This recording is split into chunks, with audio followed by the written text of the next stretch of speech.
Hey everybody, welcome to an all-new episode of Holotheatre. As always, I'm Dan Tartaglione, also known as DTartag1.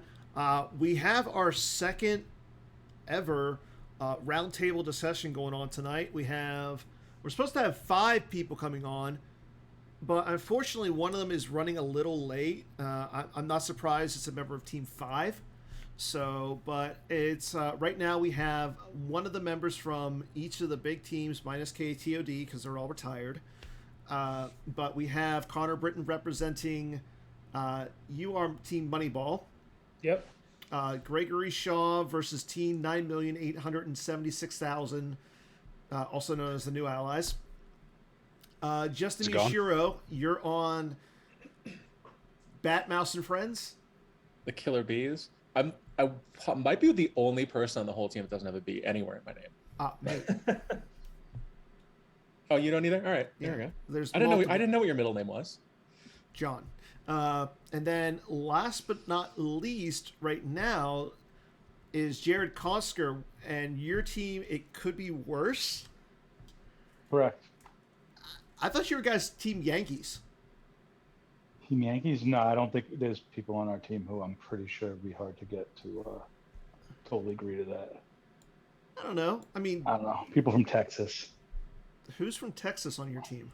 Robbie. You have Robbie on your team?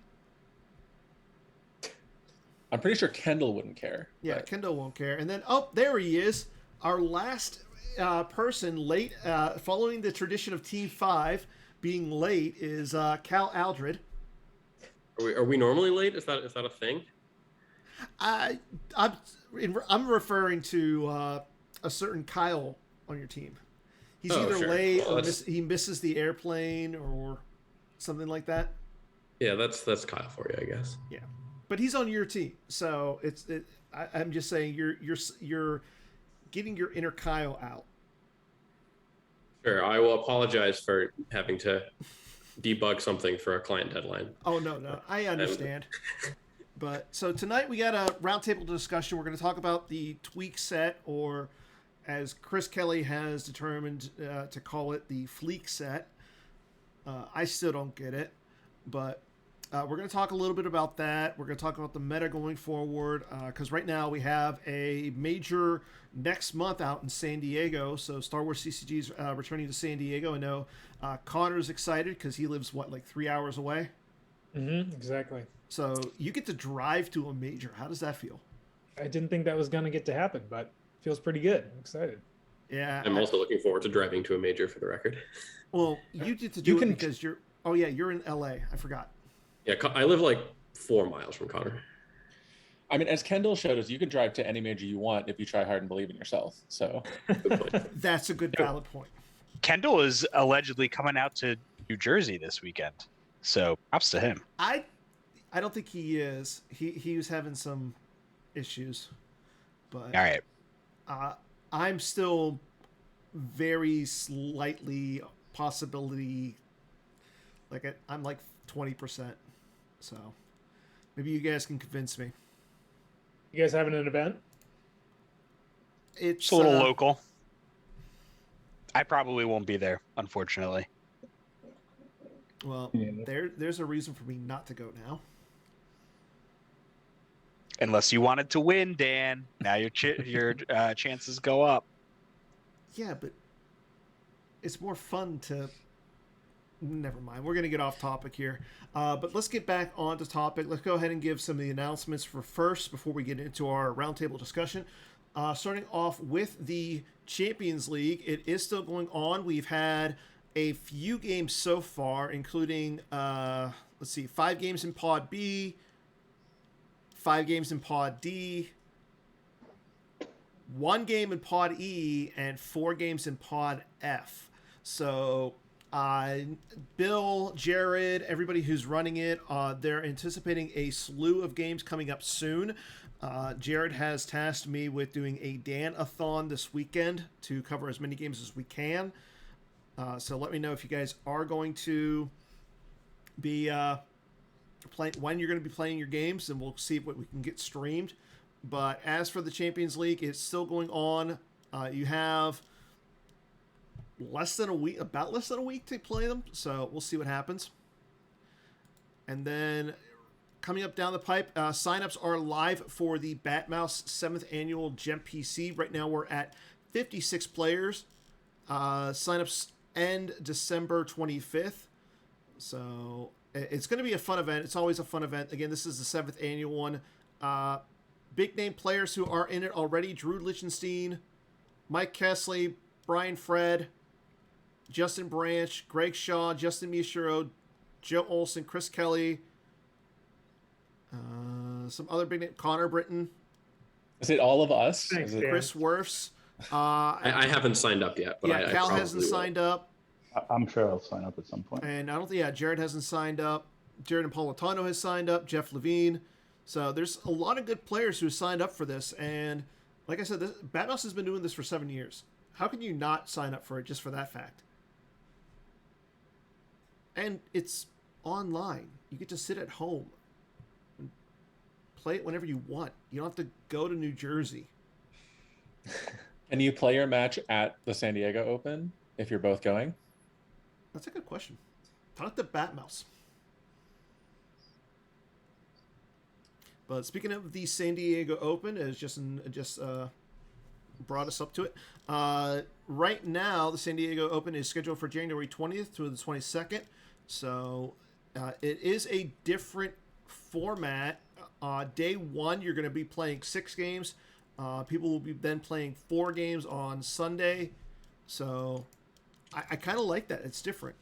But make sure you guys check out all the information on the forums regarding it, especially for sign-ups and everything. Right now, we've only got a few players sign up for it. Phil Asen, Cal Aldred, Casey Honest, Matt Wadding, Greg Shaw, Connor Britton, Matt Thornton, Dennis Reinhardt, Ryan Saracen flying out from Pennsylvania, and Drew Lichtenstein. How'd you get Drew to go, Greg?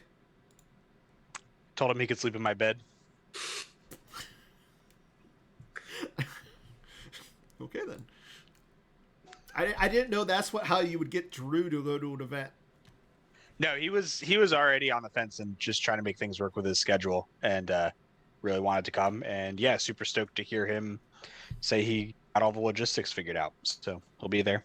Awesome. Excited to have him. Like I said, we have a big new allies contingent coming, and we are gonna bring it. So you're all on notice. I think you guys won your first major as a team last year. Am I correct? We had formally formed Team New Allies when I won Continentals, so we're up to 2. Okay. It's just been It's mostly Joe's fault. I was going to say it's always Joe's fault. It's a Team 5 domination so far. So, and then we got more coming in 2023. Don't worry. We'll see what happens. It's going to be fun. I think this year is going to be a really good year to pay attention to Star Wars. And then the donation program is still live, so make sure you donate to the PC, so that way we can get more of these wonderful programs such as Holotheatre, all the streaming that we do on the for the events and everything, all the events that we do. I believe the early donations will be ending soon. They end in 2 days, so if you want to get the white logo balls, the trucker hat, the water bottle, or the winter hat, you got to donate in 2 days. Otherwise, talk to Jared.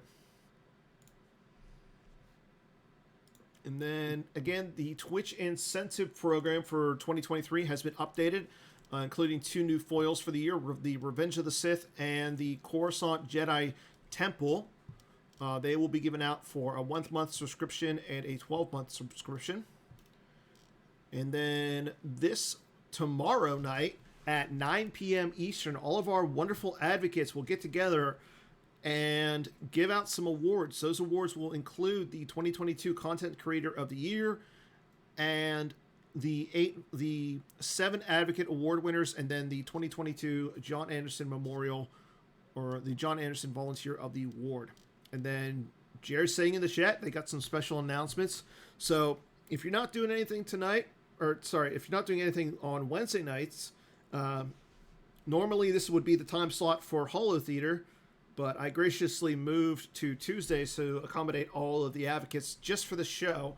So make sure you guys tune in to this Advocate Award show. And Sounds sweet. And then last but not least, why haven't you, none of you guys on the show, I think Jared Consker has, none of you guys have voted for the Guest of the Year. And it makes me sad. The 2022 Holotheatre Guest of the Year is going on now until December 20th. The fact that these votes are anonymous concerns me. The votes are anonymous. I just know the emails. And how do you know we haven't voted?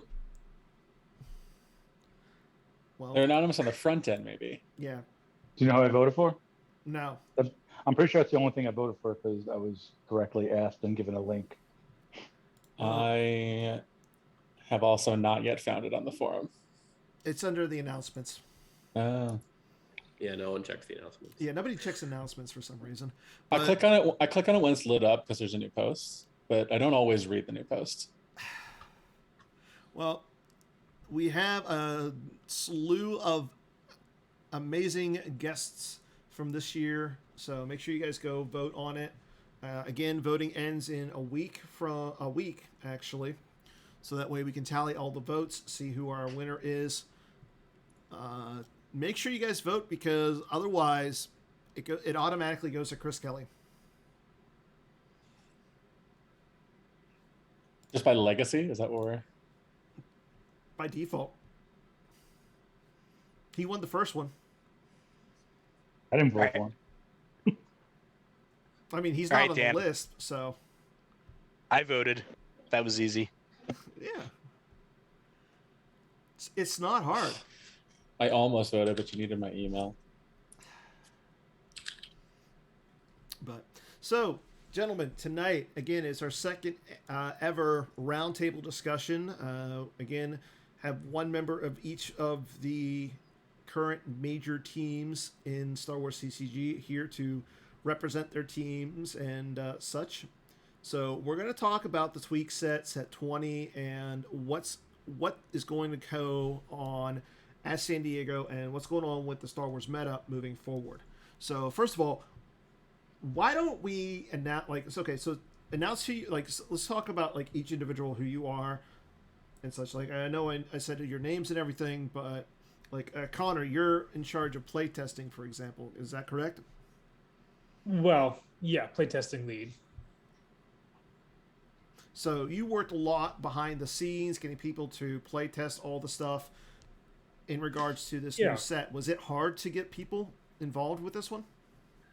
No, we had a lot of signups actually. In fact, eventually I had to, tell people that, we had to, to wait till next set to get on the team. So was definitely thrilled to see so many people eager to join and help out. And then And Jared, you're part of the competitive balance team, correct? Yes, I'm the lead of the CBT right now. I'm a former designer, developer, playtester. Yeah, I've done it all. Everything but proofing. Proofing's the hardest job. Is it? Yeah, that's why I haven't done it. It's one of the hardest jobs. But, I mean, so you took all the complaints, all the stuff that people posted on the forums, compiled it together, and thought of ways to make changes to the stuff that they were talking about, correct? This tweak set? No. If you're talking about the tweak set, no. The CBT, because this is like a whole set. Like, if there's going to be a whole meta change, that's one thing. We're kind of there to, make sure, like, if there's something that needs to be addressed, like, an immediate need, the tweak set was more of kind of a, general shifting, of like the whole, everything, CBT, we kind of vote on specific things. Is this too strong right now? Does this need to be changed? Usually things that are pretty, obvious and they need to be changed. And, and if there's not a set right around the corner, the CB team is a tool so we can errata things, at any time. Okay. So yes, no, we didn't have anything to do with this tweak set. Just throwing that out there. Had nothing to do with it. It's not your fault. So none of this is your fault. No, that's correct. Unless except the good stuff, I might have, I had a little bit to do with. Might have been in Chris's ear for the good things. And then I believe Greg, Cal, and Justin, you guys worked with the playtesting team. Is this correct? A little bit. Greg's I played a not few sure. playtesting games here and there.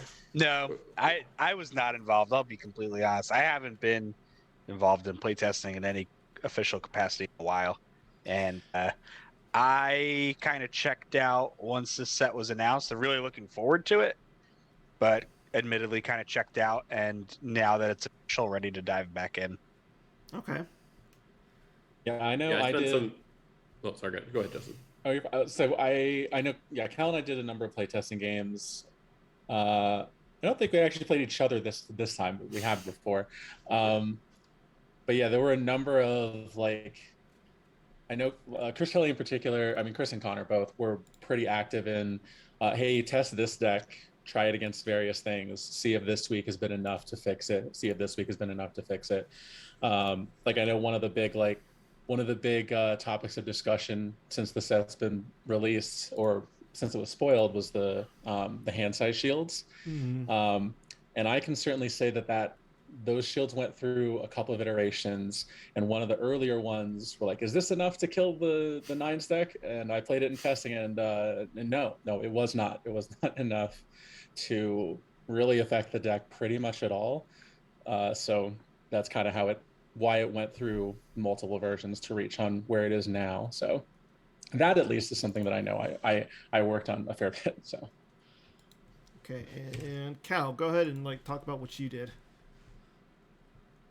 Yeah, so I did a few playtesting games here and there, and chimed in on various things, kind of on Slack about thoughts and experiences that I had from testing. I also, after the set was released, I was up in Washington for a week, around Thanksgiving. So I played a bunch of games with Joe, and also a few with Kyle in paper with the with the release errata. So that was an interesting way to just kind of get a nice feel for the cards, before we were actually able to play it on Jump.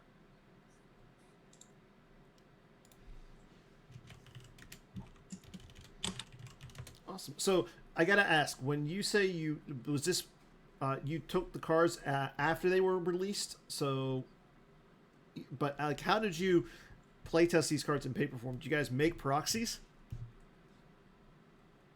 I mean, we didn't have the right text, but we just we just printed out the what the actual cards were, and then we had all memorized what all the text was from the tweak set by that point. We've been talking about it, so it wasn't hard to most of the changes are pretty straightforward, and most decks only had a couple things that were different, so you just remember the couple things that are different.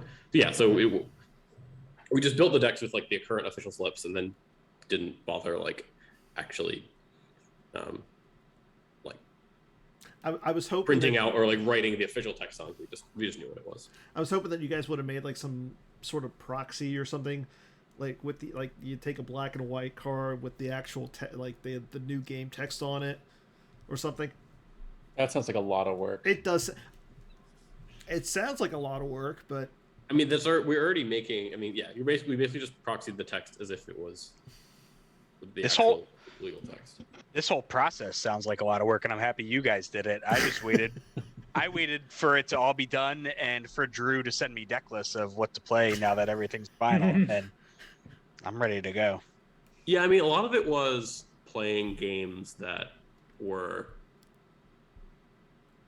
a lot of the deck list didn't need to change all that much. Was basically our experience. Like a lot of times it's just yeah, this deck is going to play a little differently now, or might be a little weaker, or stronger than it was before. But fundamentally, the deck lists only changed by a couple cards. So, and Joe already had all the decks built, so there was a couple decks we wanted to put together, so we did that. But that certainly wasn't a necessary part of it. We just played with the. Okay, so Connor, you have some information regarding the most played decks during the playtesting process.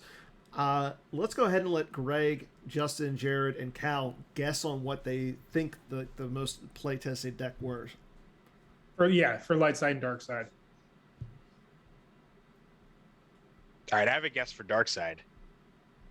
Shoot. Nines or like some form of the nines deck, because that's like, to me, that's the one that fundamentally alters the state of the game as we know it the most, right? With like drawing up a huge hand, doing NPE things from there. So I'm gonna guess like some version of nines or like large hand size tracking stuff. Should we get everyone's guesses before Yes. review? I'll go with the Thrawn deck for dark side. You think people were just that thrilled about getting access to Cherno, or getting access to all their admirals except Cherno? They couldn't wait to Isn't the system? Yeah, there were other changes too that got added later, but some of those changes happened later on to the point that I don't think they were necessarily going to like drive enough playtesting games because they were added really late on in the process. Well, I don't know that, but so Yeah, I was gonna also guess the Thrawn deck for dark side. I guess we'll do dark side first. So yeah, I guess. All right. So since Jared already said the Thrawn deck, I will say Hunt Down V. Okay. So yeah, that's a good choice. we're still waiting on Cal. I'm gonna say Shadow Collective just to get a sense of how people getting a sense of how the mall change impacted that deck. Well, it was HTV with 16 games tested, Wow. which for play testing is a lot. Yeah. I do realize that was probably because there were also other iterations of some cards. There's other iterations of enforcement that necessitated a lot of testing of Hunt-Demby. So Yeah, Imperial Enforcement changed, I think, 3 or 4 times in the playtesting process, and it even changed at the last minute, right before the new set got released. So, so that was definitely the biggest one on dark side. Does anyone want to wager a guess for light side? I'm gonna guess 0 hour. I'm just gonna like put my. I'm just Okay. gonna hop the queue and say that. Okay. First. That's my. we'll snake draft. I will say Luke Saga. Okay. Assuming each saga deck is different, I'll say Luke Saga. Yeah, I think all of the sagas were different in some Hit iteration. go. Okay. Rescue the Princess. Ooh. I almost mean, my that's deck. not fair because that's Connor's new pet deck, and he's in charge of playtesting. I don't know what you're talking about, Dan. I play all sorts of decks. You just got to know who's on playtesting, Dan. Drew's on it too. So, True. And or what's Drew on? Drew's on design, playtesting. What is Drew on? Everything. Drew's on everything. You know, it's funny. You know, the once you're in the lead chair, you know, I used to play test a bunch, and I only got a few games in this time, so you know, I didn't get to play test as much as I wanted to. But anyway, the winner. Did anyone get a guess in? Yeah, I think. Yeah. Yeah, Cal's right. It was 0 hour with 14 games played, and Okay. 0 hour versus HTV was the most common matchup. So. Wow. How did too? That I don't have in this spreadsheet, but It's hard to know because Hunt Down V was really advantaged when Imperial Enforcement Hunt did Down other V things. did really so. well overall from my recollection, but I don't have the exact numbers who won. Yeah, I mean, I think aggressive battling decks are just advantaged against 0 hour in general. Even with the evasion, you just end up building up so many characters on low fall that it gets really hard to. At some point, you just kind of reach a critical mass of characters, and it's hard for light side to deal with it. I don't think 0 hour had many changes. I think the new system was pretty much the only change, and it didn't. Maybe That's there huge. was 1 or 2. I mean, that's pretty big. Not having to play Yeah. four of the interrupt So anymore. the system did change twice because I know at one point it pulled "This is my ship" but didn't make it immune to sense. I think that probably took one playtesting game before someone was like, "That's bullshit. We can't do that." Hey, language. I cut myself off before I got that. Okay. You don't want the moderators to come in and cut you off. Hey, it's not like a moving avatar on my forum thing. I wasn't even here for that, and I know that reference. Not a crime. Crime. It's pretty wild, how much design takes into consideration from the different voices. In, like playtesting changed a ton of things.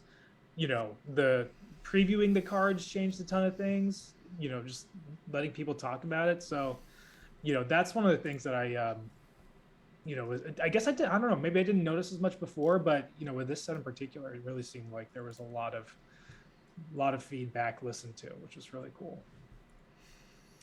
So let's go ahead and go around and see like what you guys think of your first impressions on this tweak set, because I mean we've had a reset, a redo, a redux, and then we had a tweak set first, and then we had this current meta.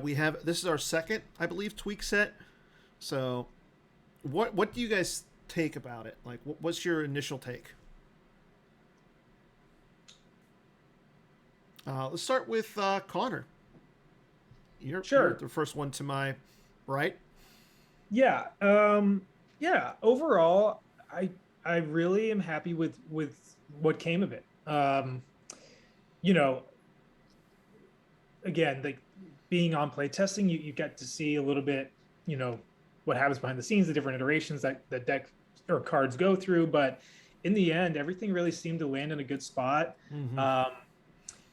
I'm really excited how certain things are, certain things are a little bit more playable now, just with even small changes. Again, like the fact that HTV was the most tested deck because of an errata to a card that didn't even directly have to do with that deck. I mean, it obviously does tangentially, is really quite interesting to me. So yeah, I think even things that, supposedly were meant to, or maybe not accuse is the wrong word, but talking about nerfing certain decks, like the 9-stack. Tom's been going strong with that in the past couple of days, and I've already lost to it twice. So that's not going anywhere. And I think it's a testament to a tweak set when you can keep the things that are even being tweaked around and not nerfing them out of existence. So, there are some things that I'm still not sure of. I'll be interested to see where Quiemuning lands, not being able to play Master Luke. That certainly seems like a pretty big change. But we'll see what deck builders come up with. But overall, I'm really excited about the set. Obviously you've already mentioned my affinity for Rescue the Princess, and seeing a virtual prisoner Leia is definitely exciting for that. So yeah, so hopefully everyone had something to be a little happy about with this. And you mentioned how like Tom has, even though the tweak set was kind of aimed at a deck that he developed, at this point, is the guy just immune to tweak sets? I mean, he's a great player. He's definitely immune to a lot of things. So, his and that's the thing about him as a player is he's always, adapting to just what the game is. He doesn't, and if it doesn't work, he moves on and finds something else. So, he definitely is immune to. He's very resilient. We'll say that. Okay, what do you think about this set, Greg? I'm excited. I mean, first and foremost, a huge props to all the playtesters and everybody else who was involved with getting all the work done. I was somebody who was pretty happy with the meta where it was prior to all this, but I definitely recognized where there were cards. Like, how many times do you battle on like turn 2 or 3? And somebody draws a 1 for Destiny, and you're just like, well, he's 100% got Jedi Levitation here. Like, I felt like there were so many things, so many interactions that just felt like they were automatic. So many autoplay cards that had been identified. So I'm really excited for just a general shakeup of things and see what new decks we have an opportunity to play. As much as I did enjoy playing with the old meta, I'm really excited about some of the changes. I think the defensive shields are probably going to have a big impact on how people approach the game kind of from the macro level, but I think curious to see how that impacts things. But also, yeah, a lot of these cards, like Third Sister, could open up some new things for Hunt Down. All these like small interactions I think are going to open up a lot of new opportunities for people to play new deck types. Just excited to see how the power level is generally moving forward, and the opportunities it gives players to experiment with. Okay. Let's go ahead and move on to Cal. Yeah, general thoughts. I really like the tweak set. I think there were just like some. I mean, to me, it was just obvious that like there were that. I mean, the two big things that like needed to be addressed were Silence is Golden was just like the best version of almost every dark deck, in combination with PB90, which is just very silly, right? That's not really a thing that was healthy for the game. Yeah, it's mostly Justin's fault. I'm wishing. Yeah, I remember I had a conversation with Desai at. It was. At the NPC this year. It was a pretty small event, and we talked there. I was playing like an Aura's Blaster version of Brigham, and we were talking about like maybe about the fact that you could use. This was nearly a year ago, like last January. We were talking about maybe using VV90s for that deck, I think I have, there were just like things that I tried it, and they were just like they were like definitely like things that. In terms of like just like things like play patterns you could do, or just like ways to build a deck that I think got refined by various people over, including Justin, that just made. And then once people realized those play patterns in like some of the more obvious platforms, like like Darkseid Mains off of Dooku or Brigham, is like, why don't we just play this in everything? It's like it just turns out having Destiny 7 cards that can satisfy four damage is just really really really strong. So especially when that's like when you can still play sense with them, all that kind of stuff. So that's I'm really excited about that change. And for the light side, it was obvious that communing was just like way above the power curve, especially Yoda communing. Like that deck just needed to get hit. Like you couldn't really justify playing any other version of mains or like balanced ground space decks. It was just like you were just going to play a deck that was worse than platforming it off the Yoda communing. So those two tweaks I'm most excited about. I think it's going to be an interesting experiment, like hitting so many things at once and kind of seeing what rises to the top. I think that's very difficult to see how the meta is going to shift with kind of all of the, all of the changes that got enacted. Like, yeah, but I think all the changes were like everything that got hit. I was like, yeah, this probably needs to get hit. I don't know that everything was exactly how I personally would have done the changes, but I think most of them were. I think most of the changes, especially having seen how some of the stuff played out in playtesting, I think the process was good, and I'm excited to see what. Okay. I think there'll be a more diverse and interesting meta to play with going forward, and that's exciting. I think you're right though. I mean, Jared, let's go ahead and get your initial reaction. I like super powerful cards, so. But well, Cal mentioned a lot of the stuff that were obviously, were obvious problems with the, the nines and all those things like that. Historically, resets and revolutions I've not liked. But I mean, that was also, in these days we have like such good playtesting teams and everything, so it's not like the meta is going to, be crazy like it is. But so. Yeah, personally, I wouldn't have hit all the everything that needs to be hit, but anytime there's a new set, a brand new set, you just get excited about making new decks and everything. So, just with the playtesting team's been great. So, I mean, I learned not to complain too much in the past, lately, because generally they get it right. I mean. I think the biggest complaint that I have is that now I have to print out new slips, cut them out, especially the V slips, or not the V slips, the C slips. I have said many a time I'm not the biggest fan of C slips. Like, I wish we'd never had them. I wish we didn't have like the C or the U slips for like the sites and everything. But I'm willing to deal with it. So, but now I have to go print them out, put them all, Dan like, is now on the record as not a fan of arts and crafts. I've said it many a time. The worst part about going to a major is building decks. I've actually started leaving cards in the sleeves now, just so I don't have to do all the arts and crafts. I mean, I've yeah, been generally, saying that's a for good idea. years that you should just double sleeve and then you don't have to take them out, and they're already made. You don't have to do it. You don't like. It takes me about 15 minutes to go from deck list to complete a deck. Well, I'm also building decks for myself and other people too. So Sure, so 15 times each deck, like. yeah, yeah. Okay. So Justin, we haven't heard from you yet. I mean, mostly echoing really what kind of everybody said. I was a little bummed when last night I deleted like 15 droids decks off of my gun. So well, I'm not going to need these anymore. And then also all the iterations of the 9 stacks, like those are like don't need those Nothing anymore, brings me more inner peace than being able to go through my GEP decks and just be like, don't have to worry about you, don't have to worry about you. Bye.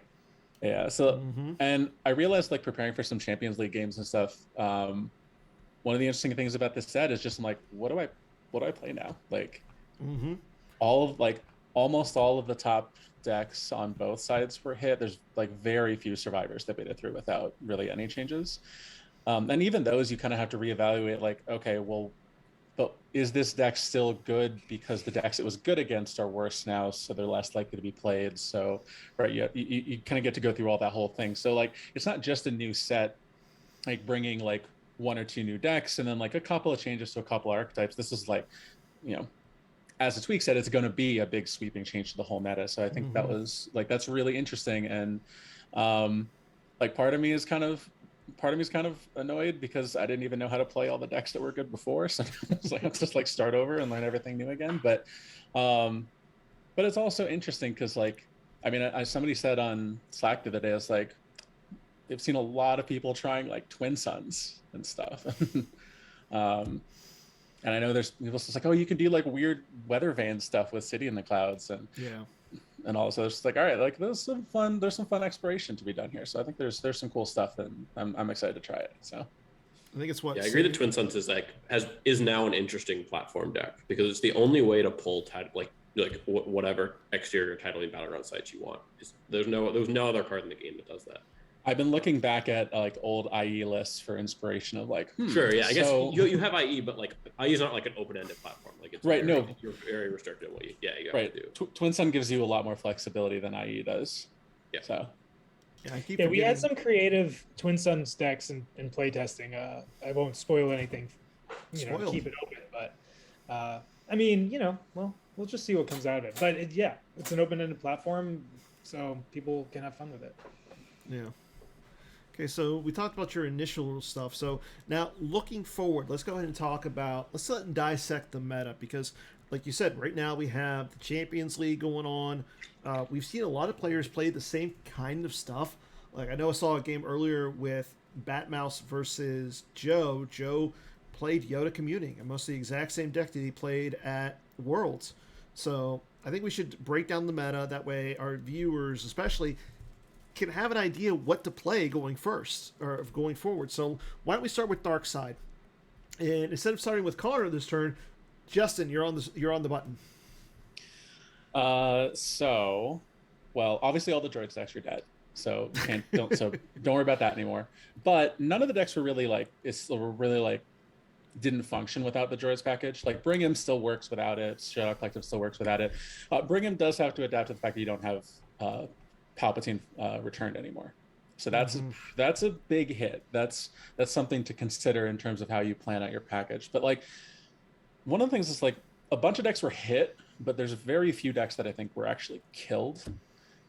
So like if you liked playing Shadow Collective before, you still can. It's not as good, but it's close to as good. It's not that much worse. Brigham I think is a fair bit worse than it was, but not still like within range. Like we're talking like dropping from like tier 1 to like tier 1.5 maybe. ROPS is also an option, but that one I think requires a bit more thinking about it. Because the change to Insignificant Rebellion and the change to Enforcement are both moderately significant for that deck. So you have to, I mean, you don't just get to like jam 5 Emperors and expect to like, oh, I'll swap them and retrieve them every time. It's like, yeah, you're not going to do that anymore. So you got to consider what the deck build looks like from there. So I think like I guess CCT also didn't get hit at all, I think. So really, huh? It got a card. It gained. Oh, Bib Fortuna, yes, and Zuckuss. Yeah, Yes. Zuckuss. Probably Zuckuss more than Bib Fortuna. I don't know. Kendall loves Bib Fortuna. Yeah, and CCT doesn't really care if Jabba's game text is canceled, so there's that. Yeah. I guess really the big thing to me is like if you were like looking at the decks that people played at Worlds, discount the droid builds, but you can, the deck that you would have taken to Worlds that didn't have Silence is Golden in it, or 5 Aura Stinging Rifles, you can largely still play that deck. You maybe need to make a couple changes, like Rops needs more changes than the others, but I think you can still pretty much play the same thing. It's just not going to be as good, and because it's worse, and what Lightside has is going to be slightly different. I don't know. It may not work out exactly the same as you had remembered it, but the deck will still pretty much play the same, I think. So. Well, okay. Jared, what do you like going forward? I know this is going to be a little bit tricky because you and I are in the same pod when it comes to the Champions League. Oh, okay. So I'll turn off my ears. That's true. No. So the other thing to mention is I think the Thrawn got a little help. I think that deck is, close to being right there. It's got, really good, benefits on the front and back end. It got better, better activation ratio, and now you can actually play, Endor Shield to pull Thrawn. You could get Piet, so you have more consistency with your Admiral's Order. Other than that, yeah, all the other decks may have gotten a little worse, but I don't see any of them not playable anymore, except maybe Set Your Course, which got hit, which I was a little upset about. I mean, do you think -1 Battle Destiny is enough to just kill? I mean, it's such a small change. I think it's hard to say it's just going to kill the deck. I was hoping that at least you would fix it so you didn't like auto lose to Echo Bit, to anything that played hard locations or something like that. As a trade off or something like that. Because right now I felt like that was a really huge trade off and it was impossible. So yeah, the new Endor celebration hurts it too. The new Endor. Yeah. Oh. That just suspends it, right? Yeah. I mean, you're not real, Tarkin's orders, Tarkin's whatever it is nice, but Doctrine, you're not relying on it. Yeah, other than that, I think Rops will be pretty tough to play, except for the people who are like really good at Rops. So the same people who played it before, I guess. That's fair. Okay, Kyle, what are you and the rest of the members of Team 5 liking? I mean, I'm not gonna. I don't know. I don't know that I'm speaking for my entire team as like what we think the best decks are. I guess I would disagree that Rops has to be rebuilt. I think you could literally just play exactly the same 60 and it would play extremely similarly. Like the difference is like you're not retrieving Emperors, but like the 9th version of the deck was the one that was where the Insignificant Rebellion change is really significant. The only big difference I see from that is like because Close Call is like really the main card that like standard Rops is going to be able to abuse from that it is no longer able to, and they probably should just have been grabbing that anyway. So, I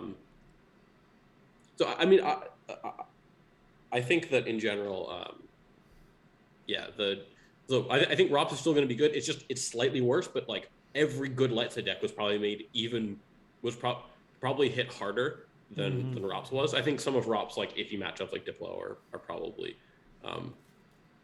might see a little more play when we get to the Lightside side of things. Other than that, yeah, the CCT is probably good because it's it didn't really get hit. I think Shadow Collective losing the ability to add and subtract in the same battle, as well as just like getting your weapon destinies canceled, is like a pretty significant hit. Yeah. To that, like you just someone just plopped a journal on table and you're just gonna lose. So that's pretty frustrating. I think Shadow Collective is significantly worse. But yeah, in general, I think it's right. Like most of the decks, I think that were viable are still viable. I think Bringham's still like I don't think losing Emperor Reforged is that like you have to spend one extra force on the first turn to get the Emperor out, and then like drawing from bottom of force pile is fine, but it's not like amazing. You can, if you're playing Forlom, you can like draw an extra card every turn just by putting a force lightning in your deck, right? So like there are other advantages that you can potentially get from playing that. So yeah, I think the dark meta is actually still in a pretty good spot. I think you have a lot of really strong options. Okay. Greg, what's your hot take on dark side? I'm excited to try like all of the former tier 1.5, tier 2 kind of stuff to see what kind of sneaks up to the top level. Obviously, my whole team were huge fans of CCT, and CCT was pretty much spared with a lot of the changes. So it'll be interesting to see how that fares in whatever the new meta looks like. Hunt Down V I mentioned before got a couple of new cards to play around with, like the new look Imperial Enforcement. What does that do for the deck? Third Sister, what does that do for the deck? The other light side decks not being as good, how does that look? And that was another deck that we were excited about. So yeah, I think it's probably just most excited to review a lot of the stuff that was just a half step below everything else. Maybe reliving some of the old hits, seeing what pops out. And Connor, dark side, what do you like? Yeah, kind of to echo Greg, I'm interested to play the decks that just were kind of spared, like ISB, pretty much untouched. The Rise of the Sith decks, pretty much untouched. So I think we'll see, those guys played a little bit more, but yeah, other than that, can't disagree with anything else anyone else said. Okay. Well, we're going to start with you for light side really quick. And then before we go, I want one prediction regarding the San Diego Super Open from each of you. So Sure. Connor, go ahead with light side. Yeah, this one's a little bit harder. It just feels like light side's a little bit more open-ended. I mean, I there are things I want to say got better, like Watch Your Step with, the new Falcon, but, a lot of people don't even play the Reflections 2 site that, the virtual Mos Eisley. So I don't know if that's going to impact things too much, but I'd like to say it will. But yeah, no, I think the Family Saga decks got pretty strong. So I'm pretty much expecting to only play Hiko and Saga decks for the next cycle. You or facing those decks? I'm planning on facing them. Okay, because we all know you're going to play Rescue the Princess. I could do that. That is a card up my sleeve. Okay, Greg, what do you like? Yeah, I think Connor has a pretty good estimation. I think there's going to be a lot of Family Saga stuff. Watch Your Step is interesting too. Don't think 0 Hour really got enough. I'll say, I don't know. I'm gonna say No Idea sticks around. Really? Doesn't get hit hard enough and lingers. Yeah. Okay. Cal. Yeah, I think light side's tough. Like, I think that all of the decks that I wanted to play for light side before, I feel like there's still they got hit, and then everything else has like big glaring weaknesses, which are like multiple of the top dark decks. So I think it's tough. QMC is a deck that didn't get hit that I'm really interested to see if I can make that work, because I really enjoy playing that deck. So that's something I would tend to gravitate towards. It definitely still has some bad matchups that could show themselves. But it's a deck that was kind of floating around the fringes of tier 1.5 before and didn't really get hit. So I think a lot of it's, I think my sense of light side is it's really going to depend on what the dark side meta is. Because I don't think there's a dark side deck out there, or I don't think there's a light side deck out there right now that you can feel comfortable playing with that doesn't have like some pretty bad matchups.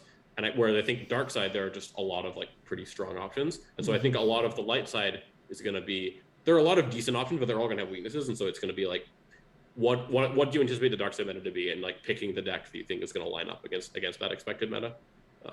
Okay. That's kind of how I see light side. You know, like 0 Hour is going to struggle against aggressive battling decks, and like, you know, Rops is still going to be very strong against the various platform decks, you know, with its like speed and damage mitigation. Yeah. So like there's still things that, or, you know, you're vulnerable to like space decks. Like there's like always there's an element of pick your poison that you've got to kind of do with light side now. Whereas before, I think Yoda muting kind of was a solid enough platform you kind of just have answers for everything. And I think that mainly losing the immunity to attrition means that that's hard. I think so. There's a chance there are Skywalker Saga builds that are better, especially if, you know, not having to worry about Grievous stealing the sabers. So there might be a version of Skywalker Saga that's good, but that remains to be seen. And what do you like, Jared? I think 0 Hour actually, you know, like you said, it's not good against some decks, but I think like the worst deck, you know, Brigham before him is always a tough match, but I don't see Brigham being that good anymore. I know, you know, the Emperor hit, and obviously the versions where you draw, you know, the 7s and everything, or 9s or whatever, getting hurt. So that being kind of out of the meta, I like 0 Hour. But I also like I'm really excited about Grievous not stealing your saber from your lost pile anymore. Like that makes it, you know, like you can't play the deck because you couldn't play the deck because of that. So that's super exciting to me. That's about it. I think OAs might not go. I know it doesn't have Rose and BB anymore. Oh, it does, but you know, not like great versions of them. Yeah. So that OA may still be a deck that's pretty good. I know Justin Desai said OA is like the top dog still, just because it still can do OA things outside of the Rose and the BB-8, but right, you're still setting up you know, your Falcon automatically getting a drain of 2, getting ready to pull a card for it, you know, for you every, you know, you're getting that consistency there every deck if you're pulling it twice. So yeah, it still does everything it does. It just does it. Yeah, less. I think the big problem with the Skywalker Saga deck, sorry to butt in, that losing the Rose and BB-8 means that the damage, but like race potential of that deck is just so mitigated. Like you have to be just like battling every turn or retrieving, otherwise you're just gonna like, like you have like one lightsaber, and then like you don't have any good drain 2 locations. Like maybe you get one. Like it's just such a hard deck to like find a way to like do damage with. It's kind of the tricky thing there. Like you have to win. You really have to win more control, because you don't have a way of like actually getting a bunch of damage through without Rose and BB-8, like being able to like be at a site. You need to run the meta characters with your Anakins, like basically use it like an EPP kind of, and just run, you know. But yeah, it can be hard to actually set that up as like. I know. I mean, Anakin's expensive, and you're still losing 2 forts every time, but at least you could do it now. Yeah. Okay, Justin, let's bring us home on the light side. Yeah. See, I was gonna say I feel like you probably just shouldn't play OA, but everything else is fine. But actually, as I look at it, like effectively losing Rose is a big hit. Like Rose, this version of Rose, maybe a one of, but like BB-8's not actually worse. Like you still cause the damage pretty much most of the time. To be with a resistance leader, but only has to be with. He can still be like in a speeder with Poe. That'll still do it. So yeah, I mean, I think the decks that like the Hitco and Saga are like certainly wide agreement the 2 decks that probably got the biggest boosts, and like both I know you said Joe played the same communing deck against Batmouse earlier, but I wouldn't. Well, and it's also Joe. It's like I don't think I'd be super excited to play a deck that had like Mace and Serene Qui-Gon that were immune to 4 instead of to like a billion. So I think you probably need to rebuild both of those, or at least re-examine them. Like I would not just run back the same Yoda commuting I didn't play Yoda commuting at Worlds. Should have, but I wouldn't just run back I wouldn't just run back whatever Yoda commuting deck I had at Worlds. Now I think you need to re-examine it more. Yeah, I guess Hitco is probably the biggest. Hitco is probably like the biggest one that I'm like kind of excited, because so one, moderately significant change is that you can play farm. You can play the farm puller and the good farm in Hitco now, before you had to play the non-virtual one, which also means that. Oh wait, no, because you can't play council chamber anymore. Yeah, you don't start the council chamber. You start the indoor pyre. Yeah, so your activation is the same, but you can't pull Yoda. But I think I was gonna say I think the other side, Ewok Village, it's a 2-1 now. So your activation. Yeah, so your activation is the same. Your ratio is actually slightly better if you flip, because you turn off the icon on the Ewok Village. Mm-hmm. Yeah, it's not if you flip, it's if you get prophecy there. Oh, if you get prophecy there, yeah. Yeah, then the prophecy doesn't add an icon; it just adds an icon. Effectively, prophecy then just adds an icon to you and not to not to their activation. Like you get the drain bonus, but you don't give up the activation liability. Yeah, so I think both of those are good. Diplo. One interesting thing there is that the Brigham, I think the Brigham matchup got worse because you no longer have the Luke. Well, you no longer have the Luke protection, so you have to play Leia, and then obviously not Brigham getting worse. I think the biggest hit to Brigham is you have to win 3 battles instead of 2 just to win. I don't know if we mentioned that earlier, but I mean, but the other thing is with Hitco, you get the protection from Emperor's Power now. Yes, that is true. So that's a good point. So that would enable you to deploy at regular cost to your Death Star 2 site that you're definitely playing. So yes, and I don't know if anybody watched the OCS the OCS finals, but I think Justin did quite okay with Hitco against Brigham before me. Well, then what Cal's saying is the Hitco versus Brigham match is worse for Hitco now than it was. Yeah, and I was forgetting about the Emperor's Power. I think that is a significant, and that's just like that's a good change in general. Like it's just dumb to have to deploy +2 at your own battleground site. Like that's a good interaction that we fixed. Yeah. But you just get to play Luke for 6 no matter what, so it's fine. It's fine. True, but you don't want to pay +2. But every other deck gets to do that now. Yeah. So yes, and getting to duel Leia to cause 3 damage is not nothing either. True. Okay, gentlemen. I want one prediction for the San Diego Super Open from everybody, and I think everybody except for Justin and Jared are supposed to go. Justin, you're not going, right? Nope. Jared, you're out, right? Not going. Sad, but okay, let's get a prediction then. One prediction from everybody, so we can wrap this show up. I'm gonna go with Rops still wins the event, even after the year. Let's go with Jared. We're going to see Agents in the Court in the top 8. That's fair. I mean, Ryan Jelson's really close to San Diego, so I could see it. Justin. I think Twin Sons of Tatooine is going to put somebody in the top 8. Ooh, I like that. Connor. Not me even, because won't be there. One prediction. My turn? Yep. Let's say the deck that's going to win the tournament will not play Luke. Okay. To the ground. To the ground. I'm gonna make that. That's a little easier. I thought you were saying Robbie was going to win. Yeah. Well, you never know what Robbie can do with WAP. So that's fair. And Greg? Yeah, is this OA and WAP? Is that what we're... All right, so my prediction, new year, new meta, new allies is going to win. Ooh, okay. Already starting with the new allies. Got to represent. I think you do. Okay, everybody. Well, that's all we have for this week. I want to thank Connor, Greg, Justin, Jared, and Cal all for coming on today. You guys will definitely get something special because for coming on. The last group. Are you saying, Dan, that there's something special planned for us? Yes, there is. The last group are getting a special defensive shield made after them. So you guys just send me over a picture of yourselves, and you'll get something special.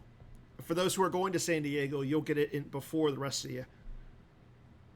But so next week we're off, it's Christmas week, so we take that week off.